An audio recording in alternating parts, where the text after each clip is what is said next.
কোন দল? BJP IPFT জোট সরকার, ডাবল ইঞ্জিন।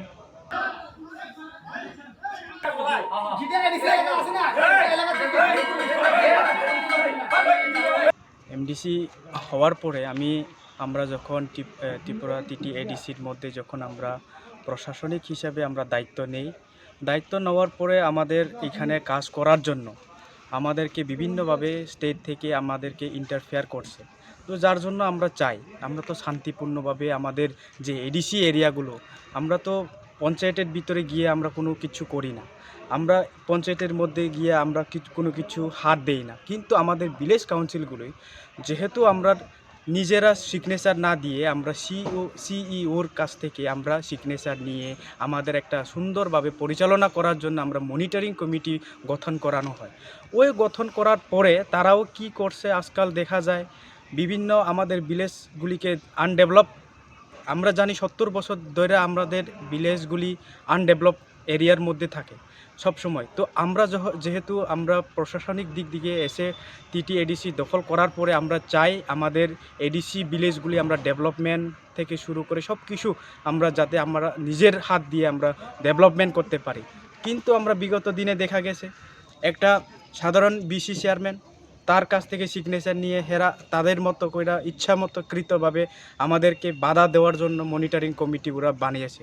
তো ঠিক আছে, তোমরা যদি এইভাবে এডিসি 6 শিডিউল আন্ডারে আপনারা কোনো এইভাবে আমাদেরকে ইন্টারফেয়ার যেহেতু করতে না পারে, কিন্তু দেখা যাচ্ছে যে তাদের কোনো আইডিওলজি নাই, তাদের কোনো গুন্ডাগিরি, তাদের যেভাবে গুন্ডাগিরির মাধ্যমে আমাদের এডিসিগুলোকে তাদের ক্ষমতার মধ্যে আটকানোর চেষ্টা করছে, এটা কিন্তু ভালো জিনিস না। আমরা শান্তিপূর্ণভাবে আমাদের এরিয়াগুলোকে ডেভেলপমেন্ট করতে দেন না। আমরা যেহেতু সরকারে আছি এখন এডিসি, তো আমাদের সরকারকে চালাতে দেন না, তারপরে না বুঝবো আমাদের কি কোন জায়গায় গাফলিটি আছে। কিন্তু এটা না করে আমাদেরকে ডাইরেক্টলি কাজের মধ্যে সবসময় বাধা, এই বাধাগুলি যাতে না হয় আমরা সবসময় সিদ্ধান্ত নিতেছি এই বাধা যাতে আমাদের উপরে না হয়। আমি দেখছি এই বিগত দিনে শুধু আক্রমণ আর আক্রমণ ভিলেজগুলিতে। আমাদের 6 শিডিউল আন্ডারে যদি ভিলেজ থাকে তাহলে ওদের প্রবলেমটা কোন জায়গাতে আমি বুঝতে পারতাছি না। তো আমরা চাই শান্তি চাই সব জায়গার মধ্যে। আমাদের উপর যেভাবে কবজা করছে এটা কিন্তু স্টেট গভর্নমেন্টের ভুল। কোন দল? বিজেপি আইপিএফটি জোট সরকার, ডাবল ইঞ্জিন।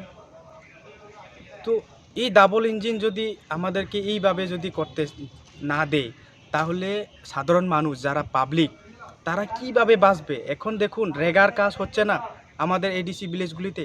মনিটরিং কমিটি হওয়ার পরেও সেক্রেটারি কাজ করতে পারছে না, ভিডিও কাজ করতে পারছে না, ডিএম কাজ করতে পারছে না।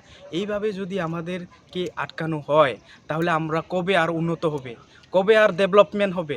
এটা কি চায় না রাজ্য সরকার? এইগুলি বেআইনি, এইগুলি হয় না। 6 শিডিউল একটা আলাদা সিইএম থাকে, ইএম থাকে, হ্যাঁ, তাদেরকে নিয়েই তো আমরা এই প্রশাসনগুলি আমরা চালাতে হয়। কিন্তু বিগত দিনে সবসময় বাধা আর বাধাই থাকে, আর কোনো কাজকর্ম কিচ্ছু হচ্ছে না।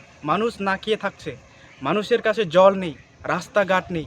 ওগুলো যদি চিন্তা করতো তাহলে রাজ্য সরকার আজকে এডিসিতে তারা দখল থাকতো।